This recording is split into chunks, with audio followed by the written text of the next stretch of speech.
Hello, everyone. Good morning, good afternoon, good evening, wherever you are in the world. My name is Yunus Mirza. I'm the director of the Brzezinski Institute for Global Virtual Learning here at Shenandoah University. The Brzezinski Institute for Global Virtual Learning collaborates with institutions of higher education around the world to explore the similarities and differences in their missions and practices, to understand the challenges that they face, and to create solutions in light of the UN Sustainable Development Goals. Today, we're speaking about one very special partnership that's between Shenandoah University and Yarmouk. And specifically, we're going to speak about COIL Virtual Exchange. And this is a pedagogy that has been developed throughout the world and we implement here at Shenandoah. And this is where a faculty from Shenandoah works with a faculty member from another part of the world, today Yarmouk University, to create a module in their classes where the domestic and international students work on a joint project. Faculty design the module together and have their students work on their projects throughout the semester virtually. Both faculty members go and have gone through a specifically designed training on the best practices of COIL Virtual Exchange and then develop their module. So today we will speak about Jordan and Virginia connecting through COIL Virtual Exchange, and specifically on intercultural competence. And before we begin the official webinar, I want to invite Professor Fawaz Abdel Haq, who is a former president and now a faculty member at Yarmouk University, to give a couple of words in 2-3 minutes about the importance of this webinar. Please, Dr. Fawaz. Well, am I on or off? Yes, you're on, please. Well, thank you very much. First of all, I would like to thank Professor Sousan Daraisa for inviting me to be in this project. And my honor to have you honor in our webinar. It's my honor to have you, Dr. Fawaz. To have Professor Daraisa among us, and also the privilege to be one of our very promising professor at the Department of English Language. Well, I'm very happy to this kind of cooperation, especially we are at the eve of artificial intelligence, and also we're talking about the social media and the role of social media and online and offline and interactive. I'm coming from a linguistic background. I did my PhD in Wisconsin medicine, 1985. I've been teaching English more than 45 years. And my area is the language planning, mainly on how to plan teaching and learning a foreign language. And in this respect, we would like to focus on, number one, the mission and the vision of learning a foreign language. Students should be convinced why they are studying English or French or any foreign language. What is the purpose? Why we are studying a foreign language? And we raise a big question. Who, teach, whom, how, what, when, where? These are the questions that are raised in teaching. And again, the focus on developing not only linguistic competence, a multiple area of, let me call it, multiple intelligence theory in learning a foreign language. And one of the privilege of this program is students will be exposed to authentic culture, authentic native speaker of English language. They are in area where English is taught, as the case in Jordan, we are teaching about the language, not the language. So we spent most of the time teaching the grammar, the phonetics, phonology, morphology, syntax, semantics, but students are not indulged. They are not immersed in the real purpose. And in the history of teaching English language, we used to talk about two main purposes of learning a foreign language: instrumental purposes and integrative purposes. And in an article published in World Englishes, me and Professor Abul Asmadi, we add a third dimension of learning a foreign language. We call it the religious motivation for learning a foreign language. In the case of Jordan, we use English we are motivated religiously because we have a poetic a saying by the Prophet that whoever learns a foreign language, we are going to secure the safety of your enemy. So one of the premises of our religion that we are we are encouraged to learn a foreign language. So, taking this into consideration, the linguistic landscaping of learning a foreign language, and second, the motivation of the students towards learning English, a foreign language, and the attitudes of the students towards English language. And from the 45 years of teaching English, in the current last 5 years, I noticed among our students that they are losing passion in learning a foreign language. Now, I think the greatest challenge that encounter professors at the Department of English Language, how to raise the motivation, the innovation, the passion, I call it, towards learning a forein language. Yes. Because I think English becomes a must, not a may. Learning English, and I always kidding with my students, ask them how many pillars of Islam do we have. We used to say 5, but then I add 2 other pillars: English, the 6th pillar of Islam, and the 7th pillar of Islam is computer and artificial intelligence. I think so. with this background, we have the input to our student, the motivation, the mission, the vision, the teachers who are qualified to teach English language. Because having a PhD in linguistics and a PhD in literature does not mean that you are qualified to teach a foreign language. I think you need Yes. extra preparation for professors at the Department of English Language. And we discovered the problem 2 years ago in Jordan, and we developed a new program called English Applied Linguistics. That is teaching English for specific purposes. So with this introduction, I would like to stop here and then listen for your comments and questions. Thank you very much. Thanks so much, Dr. Fawaz, for that introduction. A couple of important points that Dr. Sosan is actually part of the Language Center at Yarmouk University, and many people actually benefit from COIL virtual exchange because it improves their English language. And COIL doesn't necessarily always have to be in English; it can be in other languages. And we do have faculty members here at Shenandoah that do COIL virtual exchange and use Spanish as well. So with that, we'll turn it over to Dr. Sosan Daraise, who is Assistant Professor of English Literature at Yarmouk University, and Dr. Laura Zimmerman, Professor of Psychology at Shenandoah University, to speak about Jordan and Virginia connecting through COIL. So thanks so much. Thank you. Thank you. I don't know who's supposed to start. Do you want to start, Laura? Go ahead. I can start. So You have the slides. I do have the slides. I have all the power here today. It's very exciting for me. And so we thought we'd just introduce a little bit about where we started and why we came to this program. And we actually overlap a lot, but we look at it slightly differently in some ways. I came to it because I teach cultural psychology, and it's very hard to want to, by myself, speak for all cultures, right? That makes absolutely no sense. So I think it's really important that our students be able to experience this and be able to interact with others. But it's also important from a practical point of view. And I'm going to throw this to Salson right now, but certainly in terms of job skills and some of the other things we'll talk about. But I'm going to let Salson talk a little bit from that point of view. Yeah. Hello, everyone. I came across COIL because I, like Dr. Fawaz Abdul Haq mentioned, wanted something practical for my students. They learn English in the classroom. And I always thought that this was not enough. To be honest, that's how it began, of course. And I always thought that I have to do something for my students. I would sometimes like leave the classroom thinking about what can I do to get them motivated, to want to learn, to grow, to not give up. And I said there has to be something practical. And that is when I got an email from Dr. Yunus Mirza. It was to me and to faculty at Yarmouk University, inviting, let me say, faculty at Yarmouk to participate in COIL.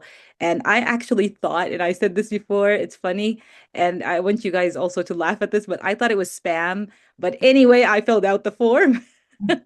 And luckily, in like 24 hours, I felt like a winner because Dr. Yunus Mirza responded to me. I'm like, oh my gosh, this is the first time that something real happens and it's not spam. That's really good, you know? And he was very encouraging, welcoming, and found my dream partner, Laura Zimmerman. Dr. Laura Zimmerman, to be honest with you, she has been one of my best friends for 4 years right now. And let me talk about practical learning now, okay? So I actually came across practical learning with Dr.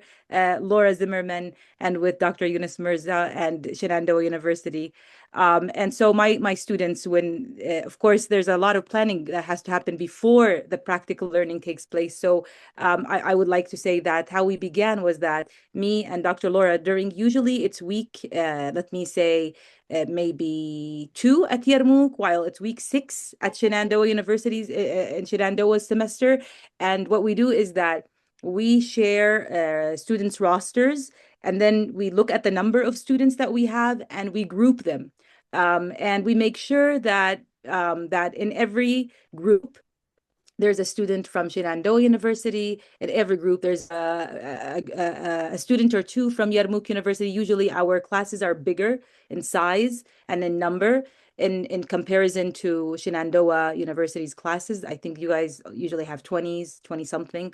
And the idea is that we group them and we make sure that students, let me say, either if I start out by telling my students, maybe I don't know about Laura, but I do this. I ask my students to begin with an email. I also want them to practice writing emails. So basically, what they do is that they write an email introducing themselves and asking their partners in the group, to also, share basic information they'd like to share about who they are and so on. And so that's how practical learning begins, and when I tell them about COIL, they are very excited, to be honest.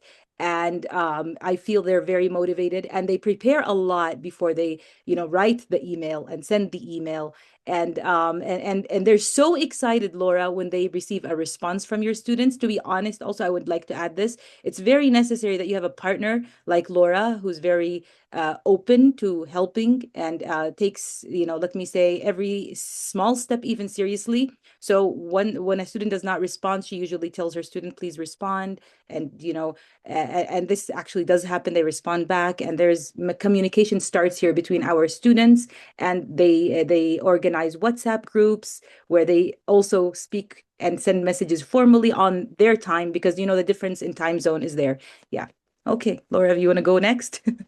I could do that. So just to kind of give an idea, we actually did our training a year before this, but our first class actually was in 2023. And so we started, and it came a lot out of our training, and we thought a lot about it. I actually found our original video we made for the class the other day. I'm gonna have to show that to you at some point. It was kind of fun to look at where our brains were at that point and how we were figuring everything out. And we're just like, oh, we'll work out the details a little bit later. Well, I think part of the details of what we went through is what we want to focus on today, because I think there's a big difference between training and then really saying, oh, wait, we're doing this and we have all these students and we have to figure out what to do now. So our first class, we did the cultural artifacts and introductions. So they made their own videos. They basically said, this is what's important to us. This is what's we're going to do. They then exchanged emails to really get into these two synchronous projects. And these are projects that we design that they work on together and they ultimately record together. And present. And our original two topics were what it means to be successful and exploring culture through music, because we're trying to find topics that would really get them to thinking about some of these differences. So do you have a few more things to say, Salsa, before we jump up to this last fall? Like Laura said, we started out by being our students' examples. Okay. So I recorded a video for the first time. Honestly, I've never recorded a video for myself. And it was my first experience to record myself in a video where I introduced myself. Of course, let me say to Dr. Laura's students. And it was, like I said, our means not only to introduce ourselves and make them feel comfortable, but we're going through this experience as well. It's not a journey where only our students go through. It was a journey for me, for Laura, for our students as well. And I hope that we served as, let me say, role models for them. At least, that we help them understand that no matter how old you are, because we're much older than them, but not too old. You can still get involved in COIL, whether you're a professor or a student. And so I think that benefited them a lot, that they looked up to us. They learned from what we were doing, because for us, this was also, as Laura said, experiential. It was a kind of experiential learning as well. And it was really great to see them looking up to us, asking us questions that we really, got for the first time. I would sometimes go to Eunice and ask him questions. I'm very sorry, Eunice, the first time that we went through COIL, me and Laura bugged him a lot. And then the kind thing about Eunice is that he would say that, whatever your answer is, that like there would be like an approval all the time and encouragement. And the idea is that I would suggest something and he'd say, I'll learn from you then this or that, So basically, he would show me that he could also learn from me. It was really fun that when I came up with an idea, he would also share it with everybody else. So we learned that COIL is basically flexible, dynamic, and we can still share what we think might be suitable, and we can all benefit from it. That's a great thing about COIL. About the synchronous projects, we wanted our students to take things seriously, and so we wanted them to actually work behind the scenes, together, and to plan and to do teamwork, right? To think, to explore before, they actually submitted something that they would want to share with everybody. And I knew that it was one of the greatest things that they had ever done, because there was a lot of planning. They would tell me, Doctora, we spent hours, days, and and then I would tell them something like, do you know what happened to you over those days and those hours? You changed into a new version of yourself, a great one, hopefully, a stronger, version of yourself. And that's really the goal, isn't it? And so just forget yourself in the moment, explore, take notes, look up words you don't know. What do you want to show us? This is the most important thing. And think that you're growing, during that process. And like Laura said, one of the most important topics that we would ask them, to discuss is success. We would, let me say, tell them about thank you to Laura. She also one day spoke to my whole class, telling them about her success journey and how she became a doctor of psychology at Shenandoah University. And so that was also very helpful. They spoke about what success means to them, in their culture, and it was really, they were really very great videos. At the end, even of these, sorry, shared videos, they would also talk about similarities they noticed between the two cultures, differences that they noticed. And the great thing is that they realized that it's okay to have your own version and even unique version of what success could mean to you. Again, a fun also topic that they worked on was music. So they chose music with certain songs. So the lyrics meant something, let me say, to them. And they talked about, like, let me say, what these songs include in terms of lyrics and what was important to people in their countries. And we noticed that there was a lot of similarities, that people value country, value identity, value existence, whether you're from America or from Jordan. And they talked about also differences as well in regards to music, dance, and let me say, and that would all, let me say, culture would show in music. We have realized culture would also show in their definitions of success as well. Yeah, is if there's a third slide or you would like to add. So yeah, let's jump. We'll talk about some of the reasons we made some of the changes we did. But to just give you an idea, this is just a few clips from some of the projects we did this fall, so last semester. We did replace the cultural artifact with our favorite places. This allowed our students actually within country to, so you'll see them a little separate here, but they were actually working together. So the SU parts of the group worked together and the Yarmouk groups worked together. So they kind of got a little bonding before they came together as a full group. Getting to know you is something that they did online. They did it synchronously, but they don't do a video for us. And again, we had two synchronous projects, although we changed one of them a little bit, but just to give you a little idea here. Hey guys, so Yarmouk University has one of the oldest libraries here in Jordan, and I like this place because it's extremely quiet and it's really easy to concentrate in here. As you can see, there's a lot of students here today, but usually it's not really that full. That's why I really like to be here in my breaks so I can do my homework. This is a coffee shop in Old Town Winchester where many students like to study like us. This is my favorite place in Yarmouth University. I always sit up is sitting here, drinking my morning coffee, studying here, and take my breakfast. Another place we love is Old Town Winchester. This is one of the very cool stores.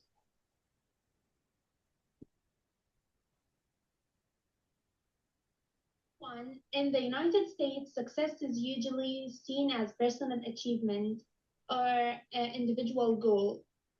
In Jordan, success is strongly connected to family and education. Another similarity that we found was in our personal group. We all have a sense of success in a holistic approach, and that kind of involves like growing into being a good person, having good values and relationships. And it's not just about like being rich or getting the best job. Like it's about just being a good person and kind of growing along that journey. Success may look different across cultures, but each reflects what the society values most. Together, they show that the true success isn't one size that fits all. Our topic is about daily life and our family. Jordanian families are larger and more connected, and relatives usually live close to each other. But in the United States, independence is more common, and children usually move out at a younger age. A difference that I found, honestly, between our cultures was in Jordanian culture, family is generally like their actual like blood related family. So their aunts and their uncles and their moms and their dads and their siblings is kind of who they see as family. But in America, I think we definitely have like different versions of family.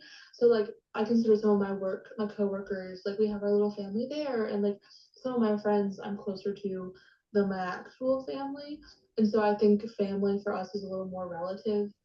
Yeah. And we have another similarity. In both countries, family is a source of love and support. And parents care about their children and want them to succeed.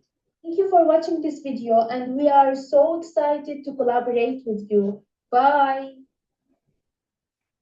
Right. So obviously just a small clip of our mini groups and the different things they were looking at. You did notice the last group, we did replace out the media with a blank in Jordan, US.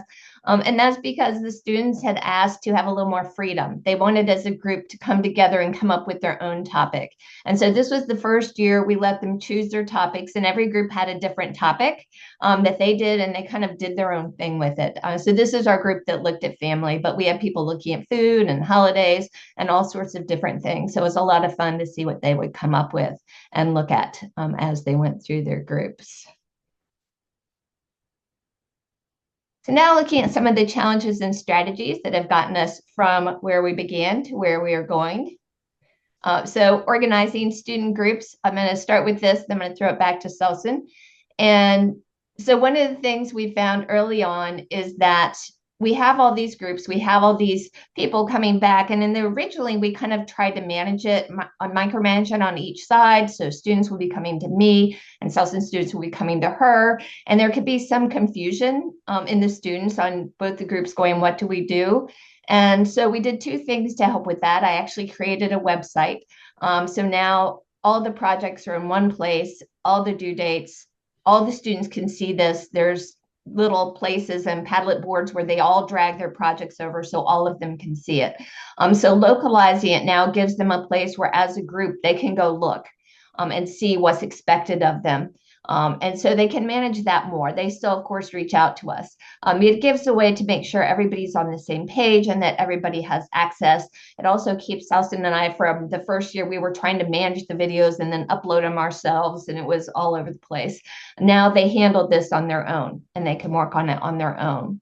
Another huge change we made was leaders. There is an SU leader and a Yarmouk leader in every group, and they have been wonderful to help pull together to try to make everything organized. And so that has been a wonderful change that has helped us so much. And they also have helped us with, of course, the biggest hurdle and strategy that we face that is so hard to overcome, and that's the time difference and scheduling. Our leaders have helped with that. I try to organize our class time to help. I also, because SU, and the students have noticed this too in some of their early meetings, SU are a bit more scheduled in terms of their extra groups, their jobs. So they stay very busy with everything. And so I've also found it's helpful. I actually group by schedule my students before we ever form the larger groups. And that's helped some on our side because we had a really hard time with that our first semester. So I'm going to let Salson jump in here. I've lost her picture on my screen, but I assume you're here somewhere. I hope you can hear me at least if you can't see me. Ah, you're back. I can see you Yeah. again. Yeah, so one of the challenges, Laura, and I think me and you have already experienced this, and I think all of you here attending have experienced this, is that sometimes you can lose touch with whoever you're communicating via, internet.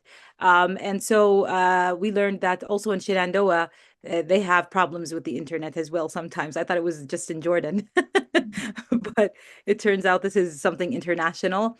And so sometimes this could happen where we're communicating and then we lose internet, and but we can still, if it doesn't work, in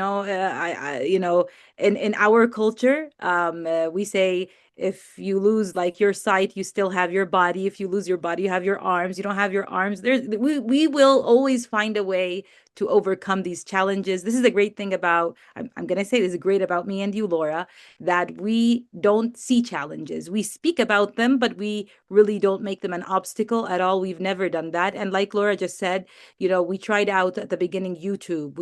I have a YouTube channel where I share sometimes different videos for my students that I've recorded, and we decided to post them on YouTube for the students to view, and for students of semesters to come who would like to participate in COIL to learn from those students from before.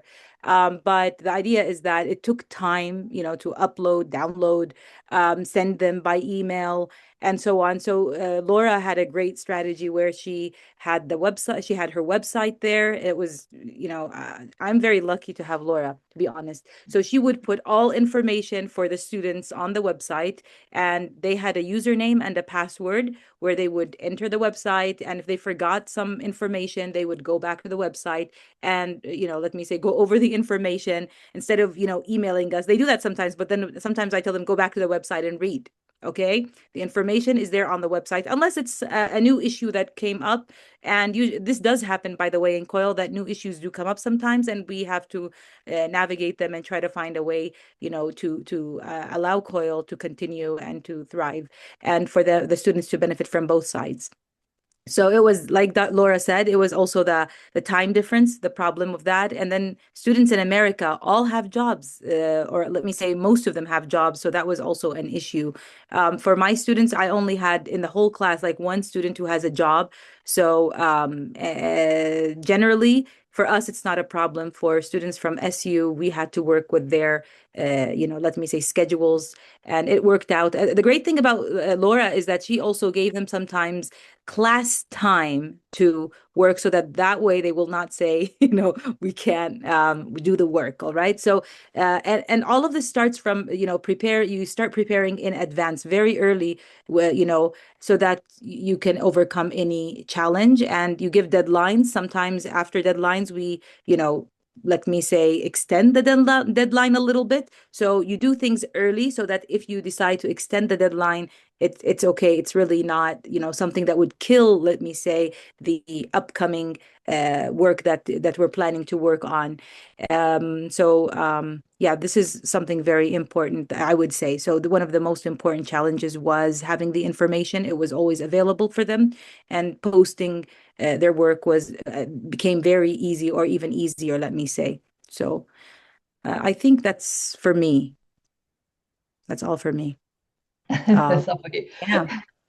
I remember, I don't know if I could share, let me say, sometimes in I think SU students or American students, most of them, I don't know if they go through this, but because most of them don't live with their parents, most of them, I don't know if most of them do, but I mean, for our students, they all live with their parents unless they're married, or they have a job, or they get an education in a faraway place.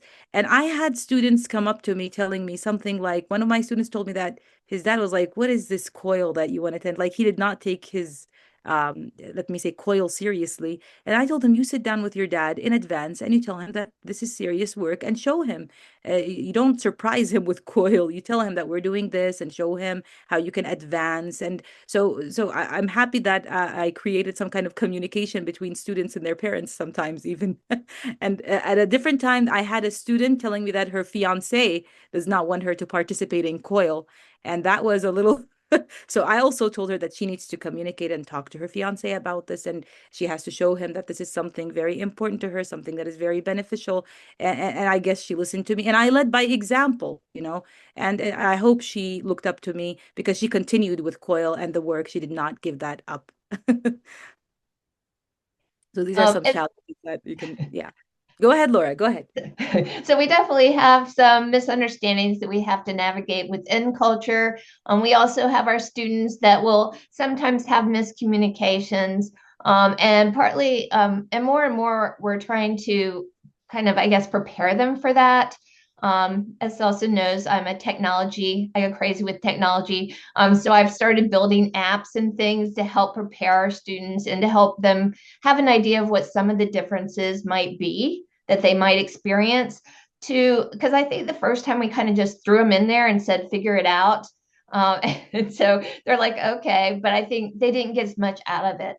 So one of the changes we're making is really trying to prepare them as much as they can so they have a little bit better idea of what they're getting into. And even with the Get to Know You project, which we don't record, but like Salson had a really great idea with that, to also have them talk about somebody who was very influential to them and had affected their life. And so we're giving them topics, again, even early on, to really start having them think about some of these deeper things and relate, to try to help with this idea of where are we coming from, what are we doing, and what are we bringing to these projects. Yeah. I would like to add a point, Laura. The idea of reflections, sometimes even after they go through a task that we've asked them to do, we would have time to reflect on what they've done, what they've accomplished, that I'm aware of what they're doing, what kind of problems they went through. We talk about how to manage this issue, that issue.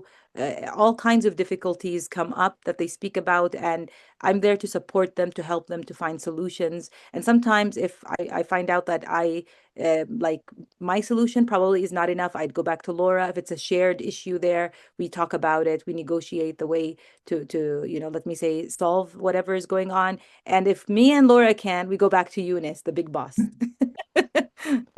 And I think that's a huge part of how we get along too and work with our classes, because it is important. Students are still going to hit stumbling blocks.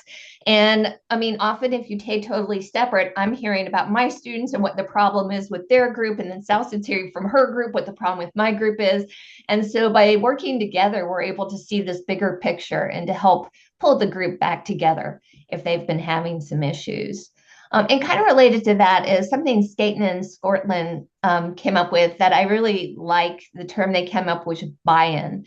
There are a lot of challenges, particularly scheduling. The students have the most frustrating time trying to get together and get these 6 people's schedules together. And so another thing we're starting to look at a little bit is, well, how do we make sure they kind of keep their eye on the prize, as it will, and not just get so bogged down with all the problems. I'm so frustrated. I can't make this work. I can't meet with them, and really starting to go, well, you know what? It's worth it, right? Why are you doing it? This is a question I now ask my students. I'm like, well, what's the purpose? Okay, we're frustrated, and there's these issues. So why bother? I was like, what is in it? And so we really start again focusing back on, oh, well, there is so much that you can get out of this. And I tell them, I'm like, well, you're going to have to do it. If you want to make closer connections, if you want to develop these type of communications, then you need to do it. Start spending more time. These are your projects, but we're certainly not saying don't spend more time. It's like, certainly not, right? Spend more time, make these connections. And so this is something it's a little bit new. So this is coming up in fall, where I think we've really been making a bigger effort to try to refocus them on, here is some of the things you can take away. What do you want to focus on? What is something you want to commit to, right? What makes these frustrations of scheduling make it worth it to you? And I think it's helping our students too, particularly as we get like at that halfway point, which is, I think, the hardest point for a lot of students is they're starting to refocus. And I think they're starting to take more away because of that, right? To refocus them on what's important. What can you take away from this? This is a huge opportunity that they don't often get. And a lot of students don't get. And I think reminding them of that can really help. And I think they do. I think we'll have to see. I just got permission to start looking at some of our reflections to kind of pull it together for some research to see how that's helping and some of their other suggestions. But a lot of our ideas honestly come from students, and listening to the students and what they want has made a huge difference. Yeah. Yeah, wonderful, Laura. I think this is one of the most important points, but students and people in general want this on day one to happen. Of course, we all know that you cannot reap fruit on day one. And so it's a journey that they have to go through, but we have to constantly, me and Laura constantly remind them that, first of all, we do give grades for the work itself. So that's very important to the students. If you tell them this is just a project where, it's like extra, just, there's no credit, I don't think it'll work. So it has to be connected to grades. Okay. This is something very important. So for our colleagues who are planning to include a COIL module into their classes, let me say, I'm telling you, it won't work without grades, okay? Because most students are children. I don't know. And so, in order to encourage them, you need to show them fruit, and you need to show them, let me say, rewards, and constantly remind them, because human beings tend to forget. And so we do this, and at the same time, we remind them also of how they're growing, and we remind them of when to be honest, I personally remind them. I always tell them, when you first began, you were not like this. You were not as strong as this. Your language has developed a lot. So like when 2 weeks pass by, or 3, I tell them, you guys have changed a lot to a better version of yourselves, and so on. And so this is very encouraging and motivating for them. And whenever they create something, like their recordings, we sit down, I listen to them, reflect on their videos. We tell them what's so good about them, what is not so great about the videos, but at the same time, we tell them what they can do as an alternative. And we tell them that we want that to be included in next time's project, and so on. And when they do include that, of course, we support them. We also praise them, and I want to mention also one of the great buy-ins which have, let me say, filled LinkedIn is Yunus Mirza's certificate, GVE, COIL VE certificate. And so every student, who is involved in COIL gets a certificate, and they're very proud at the very end to show off their certificates and their accomplishments. So this is also very good. For us professors, to be honest, me and Laura, we're working on a shared research paper now, and hopefully someday, or let me say in months, you will see our shared research on what we have been doing in COIL. Now, before this research paper, I also worked on another research paper with my other partner, Kelly, and it's supposed to be published in 2 months or so, inshallah. So the idea is that there is a lot of benefit for faculty, for students, for lead students, and for everyone, and we're all one big happy family, hopefully. Susan, can I interrupt here? Yeah, go ahead. The benefit of our students who are going to join COIL, I think we can work out something at legal level to be considered for certain credit hour system, 3, 2, instead of taking other courses that are not enriching their experience in English Dr. language. Fawaz, I want your support in this. No, you will have, support. listen, اللي راح خدم خدمة علم عوضوا لهم 12 ساعة. Military service is substituted for 12 credit hour system. If you join COIL, this you can determine how much it will be equal to: 6 credit hour, 12 credit hour, and we will file justification for this at the department, and I will convince the presidency and the dean's council for that. Yeah, thank you, Dr. Fawaz. Yeah, that would be great if we can also include COIL as, credit hours included. So the first time me and Laura did COIL, we did it because we were very dedicated and we wanted our students to benefit 24 hours. was the work. I don't want to scare you, but the idea is that this is something that you can decide to limit. You can also unlimit it in a way. And I really wanted it to succeed. It was the first time, it took a long time, but then after that, we were able to control it, limit it a little bit more. But the idea is that because it was a baby, and we wanted it to grow for us and to become strong, so we gave it a lot of time. Yeah. And So thank remember, you so for that. we used to have this equal to the English village courses that we used to give 10 years ago or 15 years ago. Hmm. Yeah. Well, thank you for sharing, Dr. Fawaz, and for your support. Okay. Wonderful. So, Sosin and Laura, is this a good time to transition to questions and comments or any final thoughts before we engage our audience? I will say one more thing, my happy little slide here, because I think it's important because one of the things of COIL is you bring people from very different backgrounds with different goals in different classes. And so one of the things that started interesting me is this idea of what are the students taking away? And so we were asking just this one, the questions we ask, why is understanding cultural similarities and difference is important? And I had some students code these open-ended questions and basically everybody fell into these categories somewhere, but it did differ. So not only did we see there is stuff that everybody's taking away, but we can also see the number one for your mock was culture, or your mock, sorry about that, is cultural communication, right? Because obviously language is a big focus of that class. As a psychologist, we focus a lot on tolerance and understanding. And so that's what came out strongest in my class. Collaboration, by the way, was number two for both universities. So I think it's interesting that they really are taking away some really common things, but we're also at the same time able to emphasize our own classes and what we're trying to get out of our own classes as well. So there really is a way to combine this. So not only are you highlighting this idea of look at all these wonderful things you can get for COIL, you can also tie it into this idea of practical and experiential learning as well. All right, Wonderful. wonderful. So as we transition now, I want to turn it over to, yes, maybe we can give a round of applause to Dr. Laura and Dr. Sosin. And I'd like to turn it over to my colleague, Elena Tirino, who works with me in the Office of Global Engagement, and she also runs our COIL virtual exchange training. So please, Elena. Hey everyone, for those of you who don't know me, my name is Dr. Elena Tierno. I'm the Assistant Director of Global Education at Shenandoah, and in my spare time, I teach music history. So yeah, I'm happy to moderate a brief question and answer period. We will try to end right at 10. If we end up going over a couple of minutes and you have to leave, as a reminder, this is being recorded. So yeah, now we will open the floor to questions. So you can put them in the chat or raise your hand and ask the question verbally. Yeah, Dr. Nazreen. Hello, assalamu alaikum. Hello, everyone. First of all, I have to say that I'm really, really proud to be part of COIL again. Thank you, Dr. Yunus. Thank you, Dr. Sausan, for the encouragement.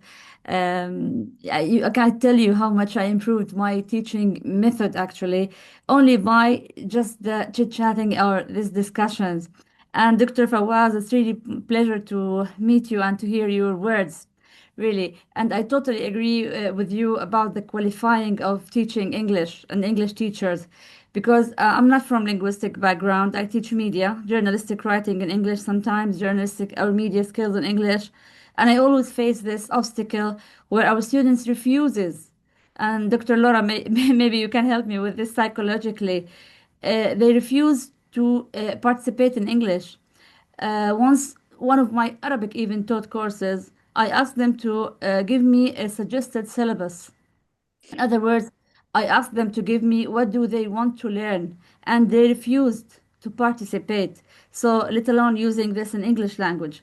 There is something actually comment in the matter or where we can make this more legally. I mean, to force our students. I agree also with Dr. Sausan. You all know if there are no grades, it's really hard to motivate our students to be part of the process because they feel it's really difficult for them to use the foreign language.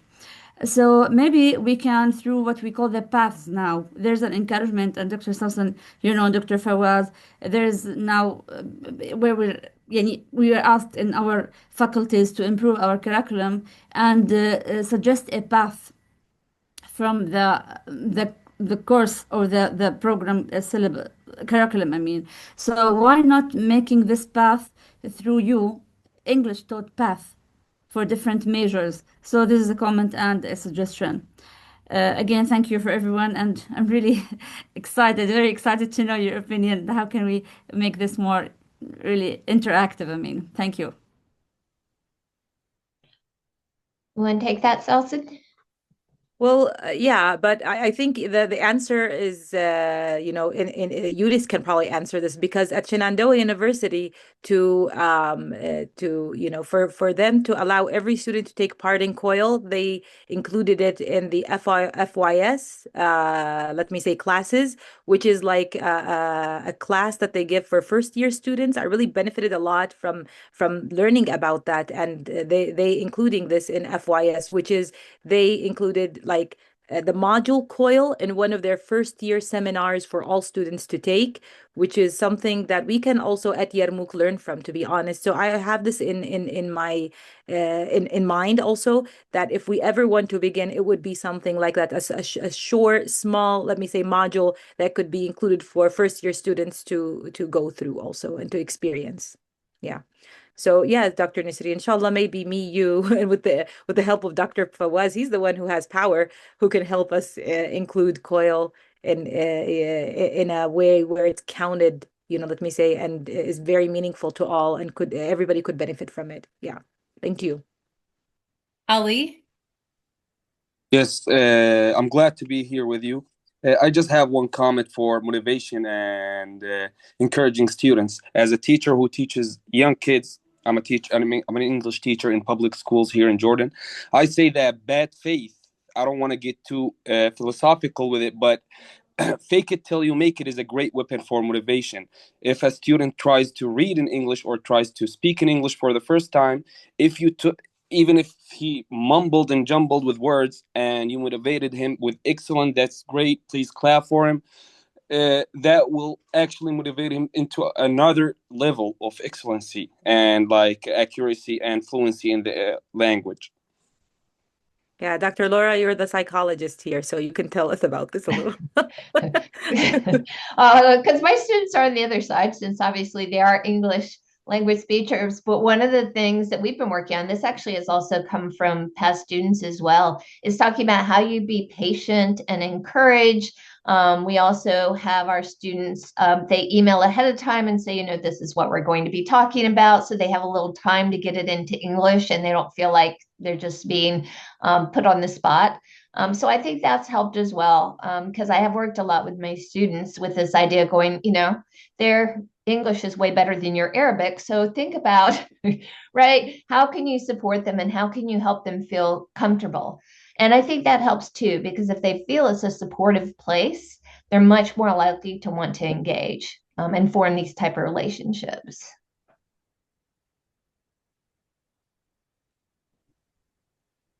Any other questions, Eunice, Alana? Thank you. I mean, I had a question that might end up being an entire webinar, but maybe you could offer a thought or two, Sosin. One of the problems that American professors run into with their international partners and the grading of COIL is that the non-US institutions often have more rigid curricular requirements and procedures they have to follow. And so you mentioned that you graded your students. So could you speak a little bit about how you were able to integrate your COIL project into your syllabus, into your course? Yeah. Well, I'm going to be very clear and honest about this. I teach, first of all, we did sign an MOU with Shenandoah University, in which we are allowed as faculty to collaborate and work with Shenandoah University. And under this goes, that we can be flexible with the syllabus to some extent. Okay. So the courses that I teach and which I have included COIL and with Laura Zimmerman and her class, were the classes that involved listening and speaking. All right. So they worked perfectly with COIL. So my students were given the opportunity not only to listen to the recordings, which are stiff and like you said, they're rigid. They got the opportunity to listen to live people speaking in English. So I mean, I achieved the goal perfectly. They were able to speak because after listening, they're supposed to speak, and so they were able to speak and communicate. They went through different even steps where they stumbled, made mistakes, and then they improved. And I didn't even have to listen to all of that, so there was something like, behind closed doors where they felt comfortable speaking, stumbling, making mistakes where I wasn't there.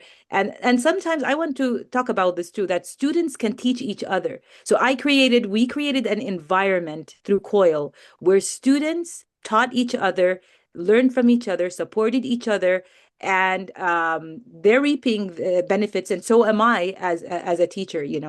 And what I want to say is that I don't know why, Alana, they've been saying that the study plan is rigid, but as long as they cover the most important requirements, I don't think that they're supposed to make it as rigid as they have, or as they said. Because I don't know, I'm flexible about my study plan. There are major things that I want to cover, and I do cover them, but at the same time, I believe in quality over quantity. And the goal of the course was to get them to listen and improve their listening skills. And I believe I have achieved that better than if they took every single thing in that study plan, as they say, literally. Okay. And this is the goal. So if we are able to achieve that and achieve, let me say, internationalization, which is also a very major goal in every study plan, I think, and even in the overall, let me say, message of every university, is to achieve internationalization and to connect with people from different country, having international communication skills. I mean, in any even subject, in any course. So it's worth it. So people who have been a little bit rigid or think that the study plan is rigid, I advise them to, let me say, open up to COIL and to include it, because I bet they'll benefit more than, and their students will benefit more than if they just teach the class in a very limited way. Yeah. I hope I've answered your question, Alana. Oh yeah, yeah. Like I said, I think this could be a whole other webinar topic, but we've had situations where the partner outside the United States couldn't do the COIL project like as part of their syllabus or grade the students. So the students were doing it like on an extracurricular volunteer basis. And so there was that, kind of lack of motivation and Yeah. I would say, I'm sorry to just one last thing about this. I would say that I believe that they didn't want to, because COIL does, let me say, need more time than if you teach your class in a very limited way. Yes, there is extra time. And if you're not willing to be somebody who's giving that time and to be charitable, I think this is the reason, but they kind of color coded it or sweet coded it for you, Alana. And then I see we had one question in the chat about how many students were part of your exchange. And then Elena, I also see that Adela has a question, and then yeah, we'll Nancy. do Adela and Nancy. So we might end up going a little bit past the hour, 10 a.m. here on the East Coast. But we'll try to finish as soon as we can. So we'll take Adela's question and then Nancy's. Yeah, well, And thank then you we'll so try to much. wrap up. Yeah, thank you so much for such an awesome presentation. So my question, as you mentioned, the scheduling seems to be an issue at times with students. So, and you mentioned that you organize students in groups according to schedule. What specifically do you ask them to figure out compatibility in the schedules? So what I do is now the first week. So before we do anything else, while it's still drop ad, I basically give them a huge form and say, tell me when you're free. And what I need to do that I haven't done well is tell them to tell me when they're available, not just their ideal times. Because some of it I've had just give me a few ideal times, which of course does not work when you get to a group of 6 students. But what I do is we literally give them a form the very first week, and that's one of their first assignments is Tell me when you're free. And then once I have that, I can go through and start grouping people based on who has the most overlap in their schedules. So that has helped a lot because I have some students that are only free in the morning, some are only free in the middle of the night. So being able to match them up a little better has helped a lot. To try to make that work because our students, as you know, here at SU, have really, really busy schedules. So being able to match up like that, also just letting them know ahead of time. By doing it week one, it doesn't kind of become a surprise that, yes, I've told you it's hard, but that doesn't necessarily have meaning until you start having them map out where can I fit this in the schedule. So I found that helps a lot. Okay, Nancy? Hello, everybody. It's so nice to see you all, our friends and colleagues from SU and Yarmouk University. It's more like a comment. It's not a question, but I was so lucky to be a COIL Fellow a couple of years ago, and I'm going to be also a COIL Fellow this coming semester. I just wanted to say something that actually goes with what Sausan has just mentioned about the flexibility that you need to have if you're doing COIL, because I actually aimed so high when I started COIL a couple of years ago. I had students analyze literary works like short stories, fiction, and connect them with larger SDGs. And then in the middle of the project, I found out that this is like too much for the students. I actually observed that this level of complexity could overwhelm the students and affect their confidence and affect their engagement in the project. So in response to that, I actually simplified the learning process. I also talked to Sausan several times about this, and she told me that you just need to simplify it. The goal itself of international collaboration is just one great thing that students are doing. So away from literature, because I'm a literature professor, they can just break down the project into smaller, manageable steps. They can focus on the SDGs that are relevant to them and their lives. And this is how we did it. It's actually so important to have these adjustments all through the COIL project. You don't need to be that rigid through that process. Thank you. Ahmad, really quickly. So we'll take these two more remaining questions and then we'll wrap up. Hello, everybody. Hello, professors and colleagues alike. I just want to comment because I feel like I have to.